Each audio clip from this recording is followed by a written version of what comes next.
Ага. Это потом все красиво. Вот смотрите, как это все начинается. Вот это грязные ноги, это Кузя там.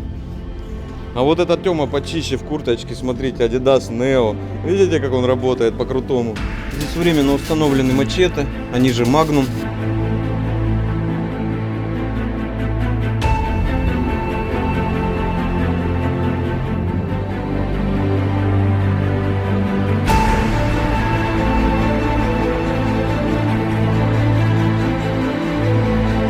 Чтобы не портить машину, вид заводской практически останется, все видите, да?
Всем привет, это канал OutSound, долгожданный обзор Хаммера на русском на этот раз. Это первый обзор Хаммера полный. Мы ждали конца сезона.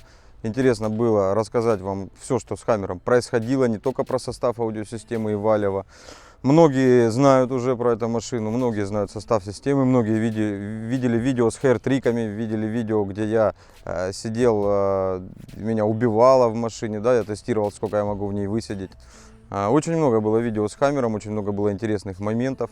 Это завершающее видео, где мы подведем итог и покажем вам еще раз аудиосистему, на этот раз на русском. Извините, что в прошлый раз вам пришлось читать субтитры, тем, кто догадался включить субтитры. Потому что были такие, кто писал, что ничего не понятно, почему ты говоришь на английском. Надо было нажать кнопочку, там были субтитры. Весь год автомобиль стабильно показывал давление в 161 дБ с закрытыми дверьми и 162,5 с одной открытой дверью. Это давление было не пиковое, можно было его удерживать довольно продолжительное время. И в системе все работало стабильно, слаженно, и в принципе слабых мест не было. Под конец сезона Артем, чтобы повысить результат, переключил усилители в низкоом, и автомобиль встал в тройку самых громких повседневных автомобилей. Рядом с Колей Термитом, Димой Обориным, которые ставили рекорды, удержание среднего значения за минуту. Более того, выступил дважды в 2 раундах соревнований Deathmatch, показал среднее давление за 3 минуты и за 5 минут с разбитым лобовым. Об этом я расскажу сейчас чуть позже. Давайте я расскажу о самом автомобиле. Бюджет. Бюджет всегда все спрашивают, всегда всем он интересен. Нечего перетирать, потому что сразу начинается: я бы купил Приору, а я бы купил Ford Focus. Здесь можно купить еще один Хаммер, потому что Хаммер был куплен за 1 700 000, и музыки в нем стоит на 1 700 000. Поэтому можете сразу начинать писать, что я бы купил лучше второй Хаммер, и у меня был бы запасной Хаммер. У нас нет запасного Хаммера, у нас есть сабвуферы, усилители, аккумуляторы, которым запаска не нужна, как оказалось в завершении этого года. Железо отработало на ура. Нас обвиняют в том, что мы пиарим железо Альфард. Я вам скажу причину, почему мы это делаем. Мы пиарим железо не только Альфард, мы рассказываем о том, какое железо лучшее в России, какое хорошее, сравниваем его. И показываем это на практике. Я вам смело могу заявить, и нам есть чем доказать, железо Альфард, которое стоит в этом автомобиле, а именно линейка DevBonds. На данный момент это самое топовое железо и самое прочное на рынке России. Оно уже также продается в других странах, в Америке, в ЕС, в некоторых странах и, насколько я слышал, в Эмиратах теперь продается. В Иране, в Индонезии, в Таиланде. В общем, это уже международный бренд, и это круто, потому что он таким стал за 3 года. Рекламное небольшое такое отступление получилось, как будто. Не могу не сказать об этом железе, потому что очень много споров происходит по поводу там, какое железо крутое, какое не крутое. И, как правило, люди доказывают, что крутое железо какими-то цифрами на форумах. Да, у меня 165/25.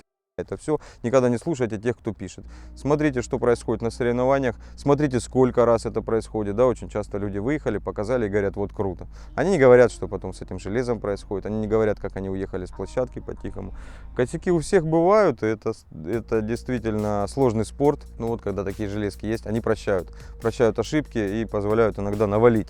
А навалить на финале нам пришлось очень немало раз. Финал был сложнейший. За финал Хаммер забрал 2 первых места, 2 чемпиона России.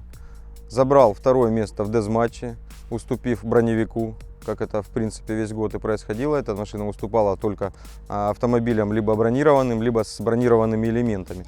На данный момент этот автомобиль, его результат самый большой в России в обычном оформлении, без брони, в повседневной машине, которая и играет музыку каждый день, и играет музыку на площадке, да, показывая шоу людям, и занимая очень достойные места в соревнованиях. Таким образом, автомобиль на данный момент, ну и его рулевой, я бы так сказал, пилот Артем Лымарь являются чемпионами России в АМТ, чемпионами России в ЭММА и SQL и чемпионами России в ЭММА и SPL.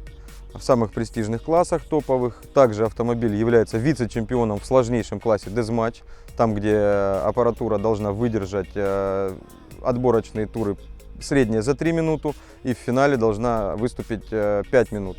Артем в финале сразился с уважаемым Сергеем Ремезовым, которого оформление броневик.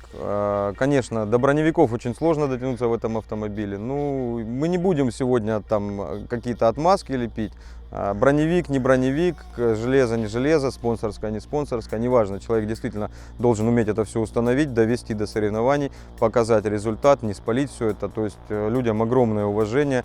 И действительно, там, те, кто начинает говорить, нет, вот это вот броневик. Да, проще в броневике добиться такого давления, но это не значит, что собрать броневик проще или дешевле. Это тоже требует очень больших усилий. Единственное, что, конечно, здесь появляется претензия к организаторам соревнований, ну, вернее, к правилам, да, потому что в один класс попадают и броневики, и обычные повседневные машины, и шоу-кары. Это все, может быть, доработают в правилах в следующем году. Пока имеем то, что имеем. Достойнейшее 2-е место в дезматче. Тринашка в этот же день заняла также 2-е место, показав стабильность, и объединяет их одна вещь. Но у тринашки она случилась на финальном замере, а Хаммер весь день переживал этот недостаток. У него в самом начале дня на пристрелке сломалось лобовое стекло. И как так?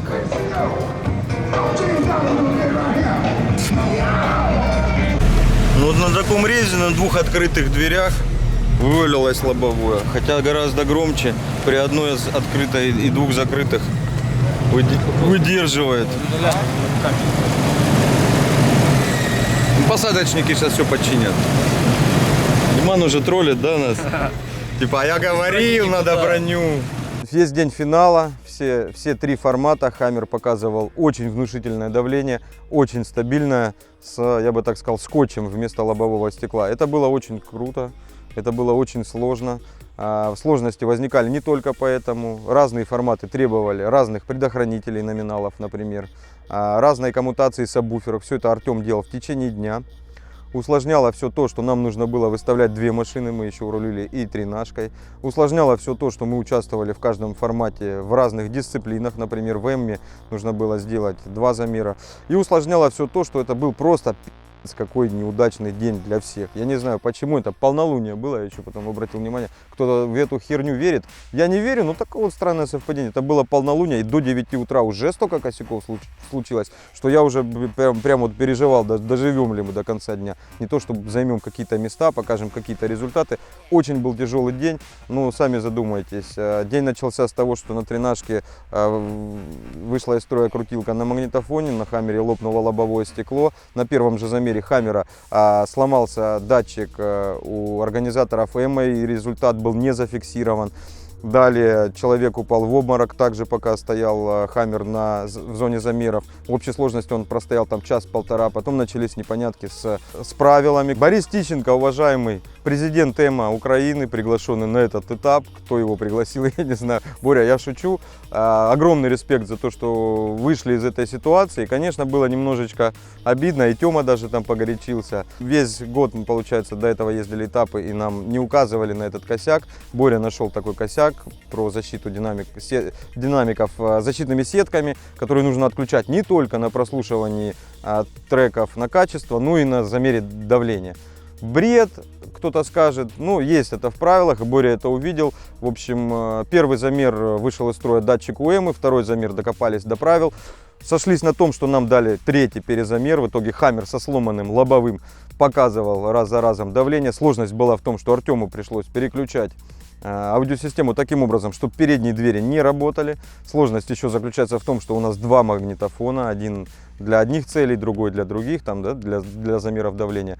Это было все до 9 утра, вот весь этот бардак с падающими в обморок людьми, выходящими из строя железа, разбитыми стеклами, сломанными датчиками. Дальше было круче, и если я буду рассказывать вам про финал все, я, наверное, отдельный выпуск мы про это снимем. Это был просто жесткий финал.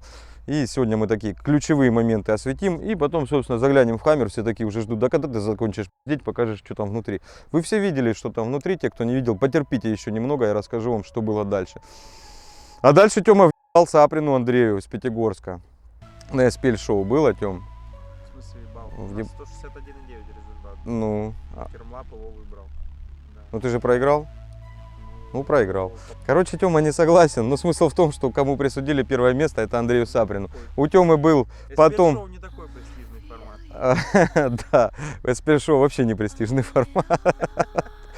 Вот, но у Артема был шанс отыграться в самом престижном формате, и там огромный респект Андрею Саприну и огромный респект Артему. У Андрея задымился ремень на генераторе до замера, Артем выступал без лобового стекла, и нужно было демонстрировать среднее давление за 3 минуты.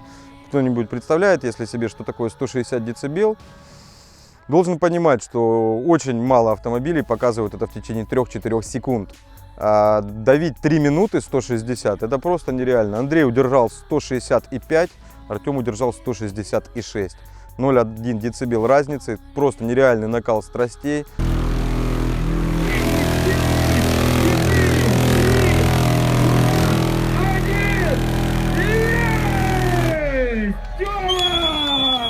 Тёма Лывой отыгрался за СПЛ-шоу, куда надо деваться.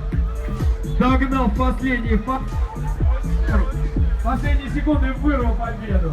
Вот это было да. Вот это была дорога века. Люди просто там чуть в обморок не падали, действительно болели. Самые интересные зрелищные замеры, когда вот такая вот малая разница. Артем вырвал второе место у Саприна, но, к сожалению, в финал, конечно же, попал с броневиком, и тут шансов было гораздо меньше. Против броневика тот, не напрягаясь, может удерживать в принципе 162-163 среднего за 5 минут. Однако Хаммер без лобовья, опять-таки за 5 минут, сколько показал? 159, ну почти 160, да. Артем уже берег систему, так же как и я в тренажке. Про тренажку у нас будет отдельный обзор, тоже я расскажу, как на тренажке сразился со Стасом Певти в финале. И как у нее ломало лобовое, какой она показала результат. Об этом позже. Смысл в том, что автомобиль при смерти показывал 160. Сейчас вы увидите, на что он похож после финала. Его специально не мыли, не очищали от стекол, не меняли лобовое. Вы сейчас посмотрите, как выглядит автомобиль после финала России, после 3 сразу финалов в один день. Уперлась система во что? Уперлась система в предохранители. И тут не столько косяк инсталляции, сколько требования правил. В ЭМе требования по правилам на такого калибра кабель 200 ампер, в АМТ тоже, то есть преды менялись регулярно. Когда не успевали их менять, они вылетали, 200 ампер преды не выдерживают, потому что мощности сейчас летит уже 40 киловатт. Можете посчитать, сколько проходит по одному кабелю. Это очень большие цифры, и даже 300-амперные преды на замере, на финальном не выдерживали, очень сильно воняли. Люди подумали сабвуферы, я тоже так подумал на самом деле. Ну, вонь шла совсем с другого места. Открыв задние двери и увидев, что там происходит, мы просто увидели обугленные предохранители, раскаленные просто площадки под них. Это очень круто, конечно. Конечно, на такие замеры нужно вообще напрямую подкидывать провода. Я не любитель предохранителей вообще, ну, требуют этого правила, и вот, к сожалению, в предохранителе упиралась система. Предохранителей за день поменяли, я не знаю сколько, 20, не считал, это может больше. 30-40 предохранителей за день было поменяно. Мне пришлось в суперспорт режиме ехать на Алмаз, покупать предохранители, потому что у нас закончились запасные. Далее в завершении была подготовленная нами программа в EMA ESQL Expert. Сложнейший, как оказалось, класс. Нас сватали давно эмовцы туда, говорят, вот для SPL-щиков сделали специальный класс. Ничего не судится. Заезжаете, показываете давление, ну там должна хорошо, качественно играть, ни на что это не влияет. В итоге выявились так, что ни на одни соревнования по SPL, по-моему, так не надо готовиться. Я объясню вкратце, как оценивается автомобиль в классе SQL Expert. Вначале он должен показать давление с двумя открытыми дверьми на музыкальном треке. Это нас и подвело. До этого в таком низкоуме мы не тестировали с двумя открытыми дверьми. И вот максимальное давление машина выдерживала 164-165. С двумя открытыми дверьми лобовое вылетело на 161. И в принципе это произошло просто на пристрелке. Никто не мог подумать, что лобовое вылетит на двух открытых, потому что не проверяли. Это, наверное, наше упущение. И вот начали этап с разбитым лобовым. Показали достойное давление в SQL. Далее оценивается качество звучания на 2-3 треках, в зависимости от того, как выберут судьи. Они проставляют баллы в оценочный лист, там оценивается удовольствие от прослушивания, тональная точность и так далее. Много эмовских штук SQ-шных. По сути, вот мы теперь SQ-шники, можете нас так называть. Громкие SQ-шники. Вот, и самое интересное, третий трек, бонусный, вернее четвертый, если 3 захотят прослушивать. Называется он бонусный трек. Бонусный трек выбирает сам участник, который, по его мнению, играет лучше всего, и плюс должен показать какую-то шоу-программу. Есть целых 6 баллов для того, чтобы показать шоу, оценивается качество шоу, там, сложность, эффектность и так далее. Мы пригласили девочек из танцевальной группы Magic Dolls, которые показали программу, не знаю, как правильно, черлидерш или черлидерную. В общем, у нас черлидерши выступали. Я подумал, что это наиболее эффектное будет зрелище. Это спорт. У нас есть группа поддержки. И девушки в конце выступления, когда сделали свой танец, исполнили свой танец, сняли куртки, на спине у них была надпись Loud Sound. 2 девушек нам не хватило, мы не нашли. Должно было быть 9, потому что 9 букв пришлось нам с Артемом испортить своими жирными животами картину. И с буквой L и D встали. Ну, такой не только крутой эффект получился, но еще и ржачный немножечко. Нас троллят сейчас, что нам пора худеть. Я с вами согласен, но идите вы нахуй. Хочется и кушать тоже иногда. 40 лет все-таки. Я на вас посмотрю, когда вам под 40 будет, и вы будете любить вискарь. А к Тёме вопрос, да, ему 25, сколько тебе?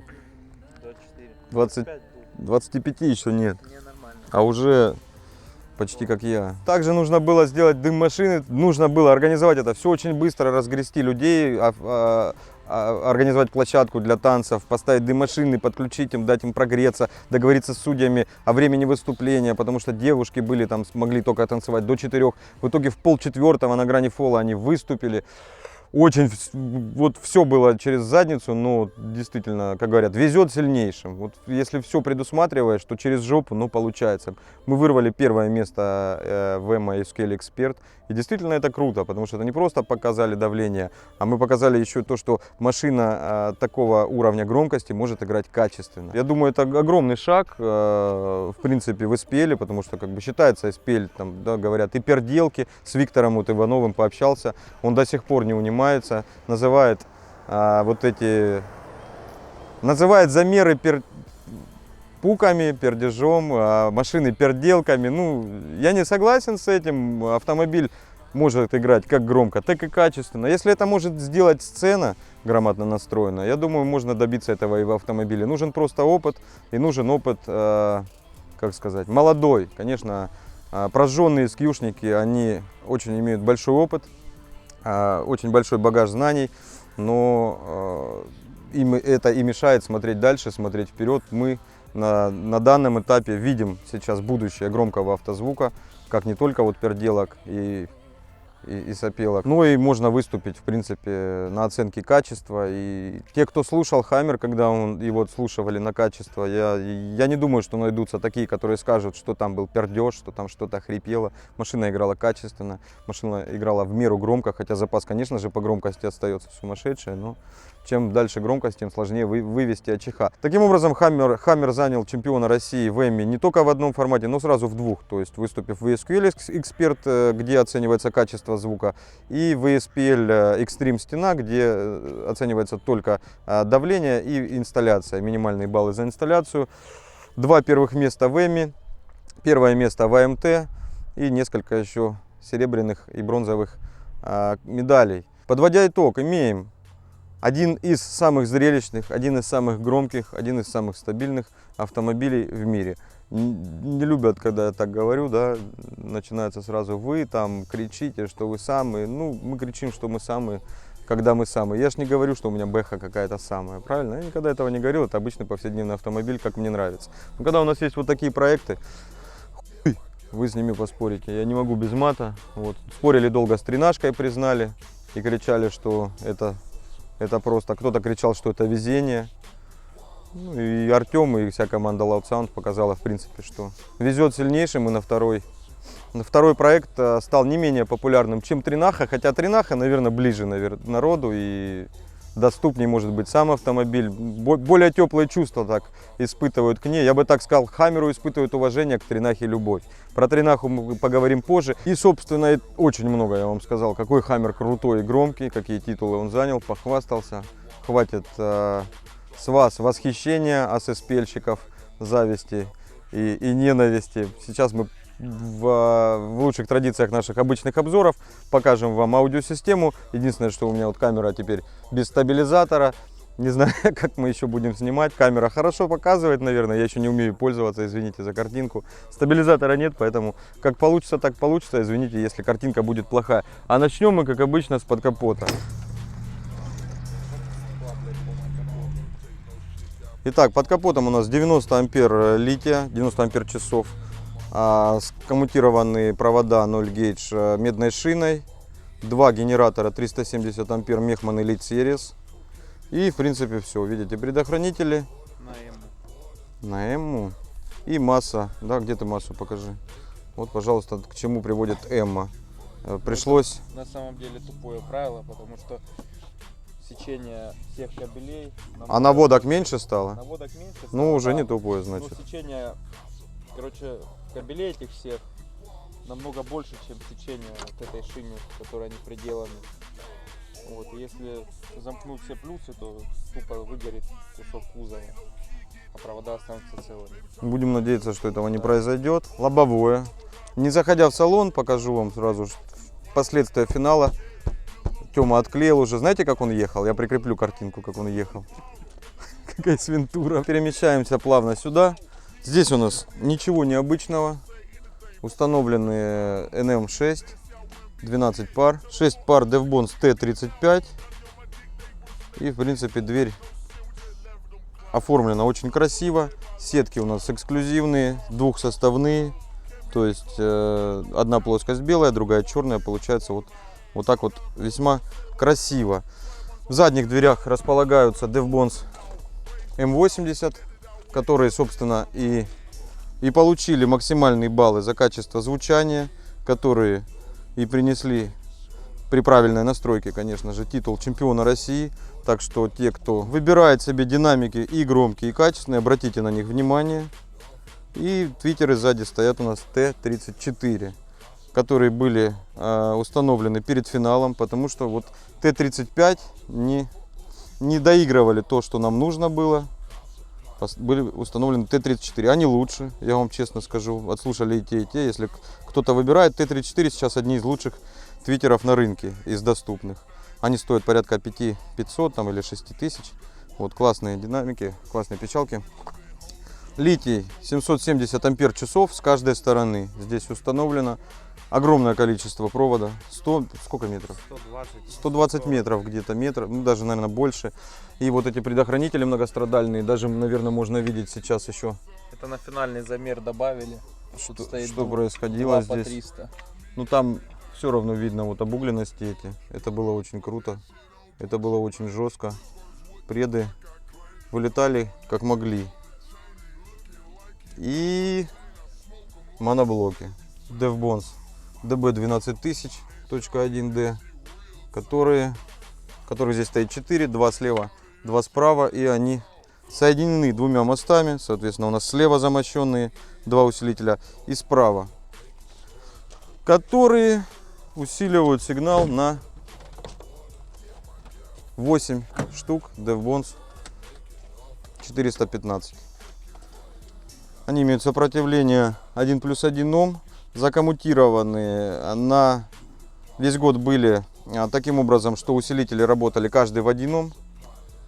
И в конце года переключили в каждый усилитель в 0,25 Ом. Сложность коммутации, с которой Тёма, тут у него прям голова кругом шла, заключается в том, что сабвуферы стоят с каждой стороны, с каждого моста 2 магнитом наружу, 2 магнитом внутрь. Соответственно, плюсы и минусы у них перепутаны, чтобы в одну сторону они ходили. При этом возникает большая сложность при коммутации, с которой Артём с честью, да, с честью и достоинством на соревнованиях вышел, но до соревнований поебался очень от души. Я присутствовал при этом, там защита через защиту была, там путали постоянно. Ну, действительно, не просто, когда у вас вот такая змеиная свадьба с каждой стороны. А это снято, да? Откручено? Вот посмотрите здесь, что происходит. Это, ну да, это временная коммутация, и очень сложно было сделать это в один день, очень быстро перекоммутировать. Здесь вы видите 4 моноблока. За весь год ни один не вышел из строя. Было пару защит, но в основном уже после подключения в 0.25. До этого защит, я, по-моему, не помню, не было, да? Сабвуфер у нас выходил из строя один раз, подводящий оторвался в месте крепления к площадке. Ну, это просто, наверное, был какой-то или заводской брак, или что-то. А что это? При монтаже ударили. Ну то есть это вы накосячили, да? Да? Ну, то есть в месте крепления к клемме отлетел подводящий. В принципе, сабвуферы действительно живучие, очень живучие, одни из самых живучих в мире сейчас. Это показывают результаты. По-моему, американцев, бразильцев, ну, может, есть какие-то машины, но это в основном БП, да, Тём? С 12 там сабами и больше, которые... Ну, их очень мало. Да, ну... А с таким оформлением я не видел. Ну, чтобы вы понимали сейчас, на какой автомобиль вы смотрите, он может стать в топ-5 автомобилей мира, я думаю. Может быть, даже в топ-3. Ну, то есть по разным параметрам по-разному. У кого-то максимальный рез, у кого-то там этот же рез, но у него, например, бронированные элементы. Можно составить какой-то рейтинг, но я уверен, что этот автомобиль один из в мире. И это не просто так, потому что это наш автомобиль, это действительно так. Слева и справа у нас полное зеркало, все то же самое абсолютно. И по динамикам, и по питанию, и по усилителям. Усилители на фронт располагаются за передними сиденьями, их 4 штуки. Это Alphard Audio Extreme 4.150, цифровые малыши вот такие, которых хватает на передней двери. И еще 2 моноблока под сабвуферной камерой, 1,5 киловаттные ОГО, двухканальники, которые отдают сумасшедшую мощность. На автомобиль были установлены диски 22 диаметра. И в принципе из внешнего тюнинга все. Был антитюнинг. Когда только купили эту машину, она блестела как новогодняя елка. Здесь стояли рейлинги, молдинги, куча хрома. Ну вот это все пришлось поснимать, привести вот в такой вот более строгий, правильный вид. И в принципе результат вы видите. Автомобиль и выглядит достойно, и ездит хорошо, и внутри комфортно, и музыку можно слушать на давлении, одном из самых громких в мире. Еще травмы после замера. Что у нас случилось? У нас, ну это я уже показывал, многие видели, пришлось заварить, зеркало порвалось. Да, это еще передержка ролой. Кузов пошел. Не так быстро, как на тренажке, но имеем. Зеркало это менять под замену. То тоже, Другое тоже. Здесь у нас также косяки по кузову. Вот. Рвет в основном двери, больше мы пока ничего не замечали. Но я думаю, что-то есть. Вот здесь вообще неприятная трещина. Ну, все это пока держится, играет. Показывает резы. Также фонарь оторвало на одном из замеров. Там уже было похеру на фонарь. И в принципе все. Вот только вот что сказать. У нас магнитофон один на замер давления выносной. И один еще, чтобы просто слушать музыку внутри автомобиля. Да, один на громкость, один на качество, да, кто-нибудь скажет. Можете нас ненавидеть, но у нас два 99-х Пионера.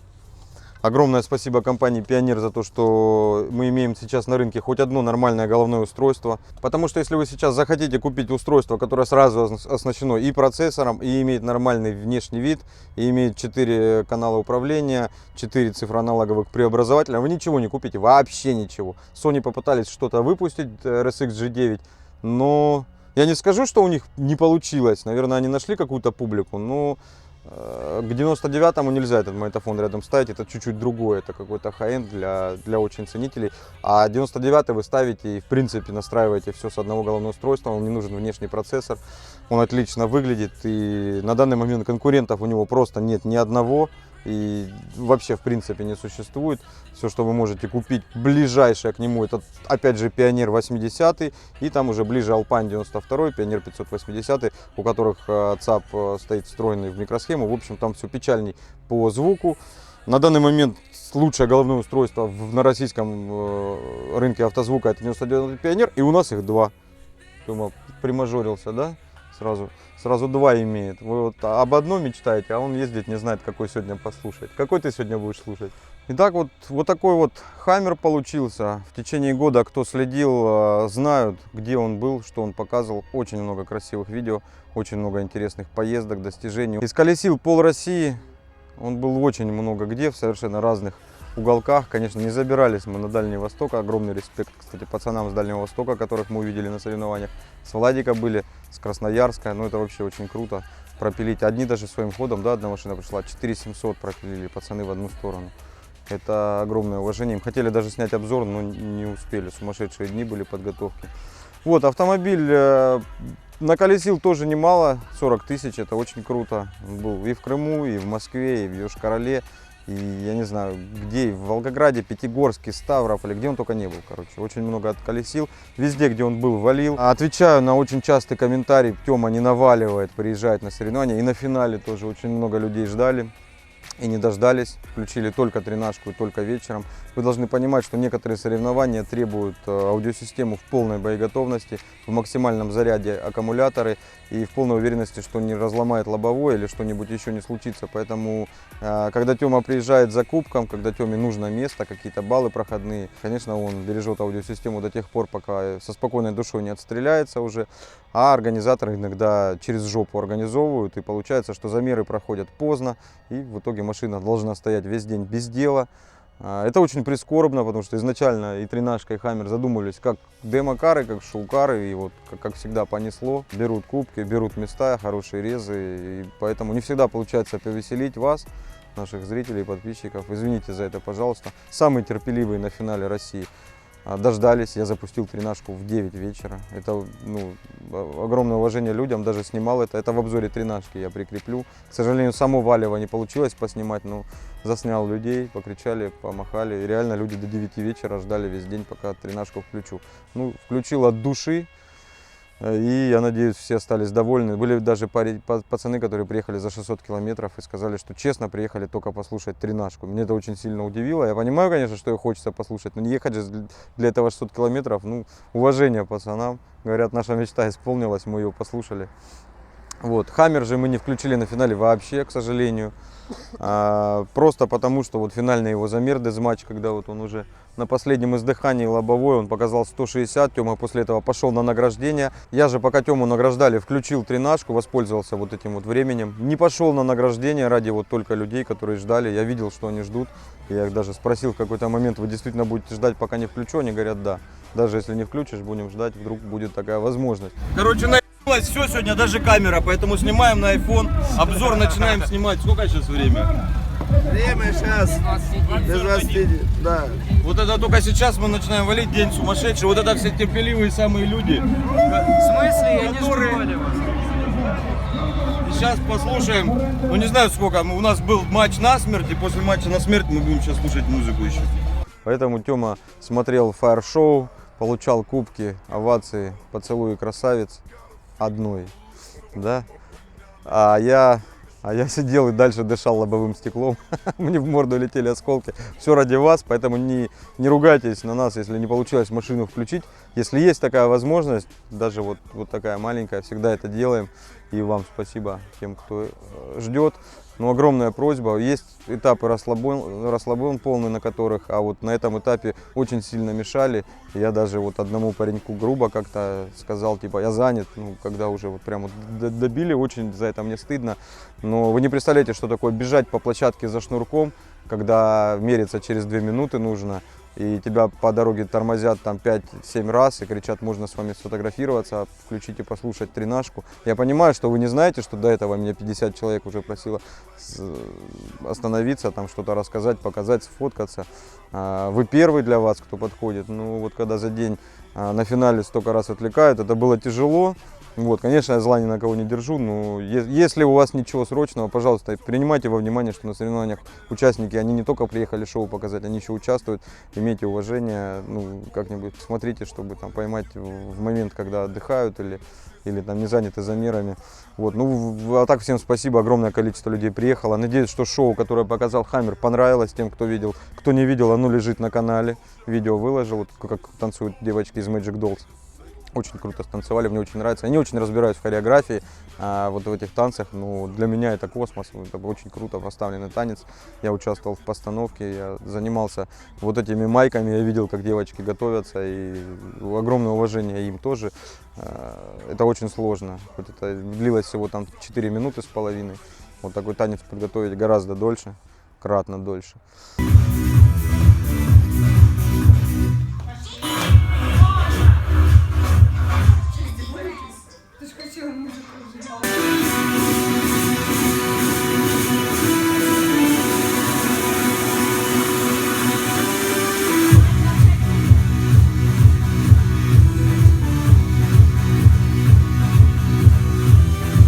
Это канал Loud Sound, если вы вдруг еще не подписаны, подписывайтесь, лайки ставьте, вы знаете, что вам делать, всем пока, живите громко.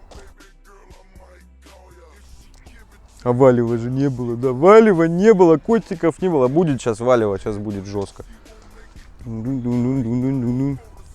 А теперь мы пойдем и включим Хаммер, потому что там валит от души. Но батарейка садится в фотоаппарате, и поэтому будем снимать на iPhone.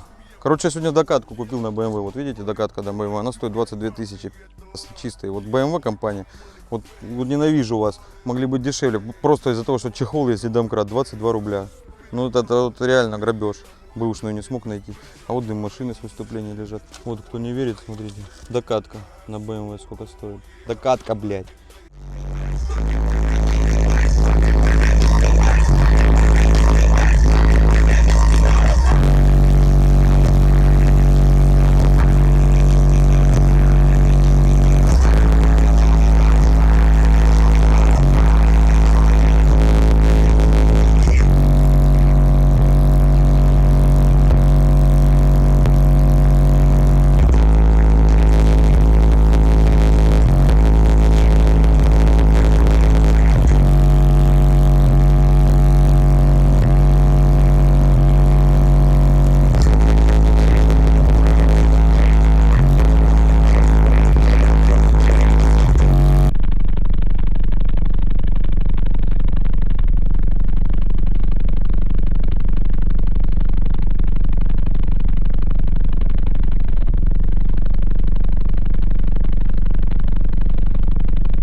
это еще сильнее.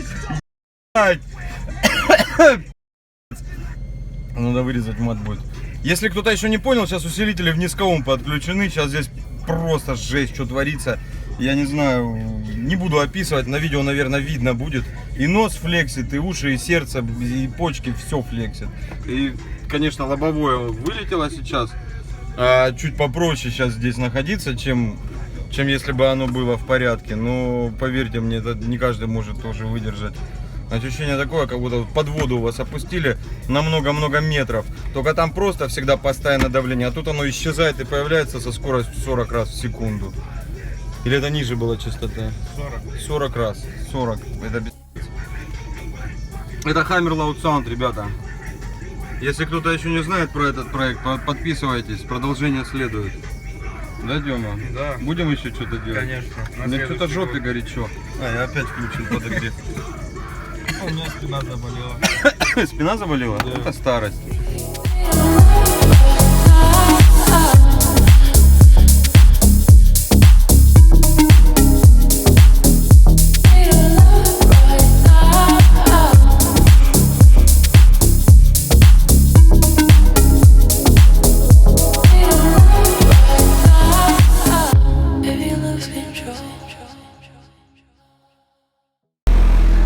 После обзора заехали на Альфард.